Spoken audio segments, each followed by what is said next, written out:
Brahmanical ആധിപത്യം ഒരു കാരണവശാലും ഈ ദരിദ്ര സമൂഹത്തിന് ഭൂമി കിട്ടാനോ അവൻ കൃഷിക്കാരനാവാനോ അവൻ അന്തസ്സായി ജീവിക്കാനോ പാടില്ല എന്ന മനോഭാവം കൊണ്ട് നടക്കുന്നതുകൊണ്ടാണ് ഇത് സംഭവിക്കുന്നതെന്നാണ് എൻ്റെ വിശ്വാസം.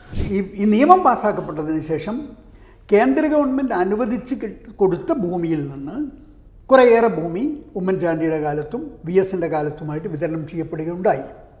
പക്ഷേ അത് വിതരണം ഇപ്പോൾ പോലും വയനാട്ടിൽ 2200-ലേറെ ഏക്കർ ഭൂമി വിതരണം ചെയ്യാൻ ബാക്കി കിടക്കണു.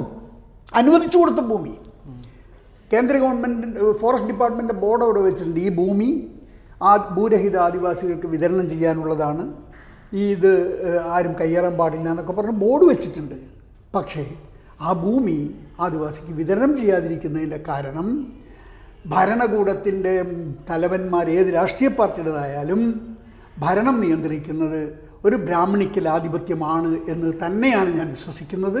അല്ല എങ്കിൽ ഇത്തരം നിയമങ്ങൾ ഭരണഘടനാപരമായ സംരക്ഷണമുള്ളൊരു സമൂഹത്തിന് ആദിവാസിക്ക് വേണ്ടി ഒരു നിയമം പാസ്സാക്കപ്പെട്ടിട്ട് ആ നിയമം നടപ്പാക്കാൻ സുപ്രീം കോടതിയുടെ വിധിയും കേന്ദ്ര ഗവൺമെൻറ് അനുവാദവും ഉണ്ടായിട്ടും അത് നടപ്പാക്കപ്പെടുന്നില്ലെങ്കിൽ അതിനർത്ഥം ബ്രാഹ്മണിക്കൽ ആധിപത്യം ഒരു കാരണവശാലും ഈ ദരിദ്ര സമൂഹത്തിന് ഭൂമി കിട്ടാനോ അവൻ കൃഷിക്കാരനാവാനോ അവൻ അന്തസ്സായി ജീവിക്കാനോ പാടില്ല എന്ന മനോഭാവം കൊണ്ട് നടക്കുന്നതുകൊണ്ടാണ് ഇത് സംഭവിക്കുന്നതെന്നാണ് എൻ്റെ വിശ്വാസം.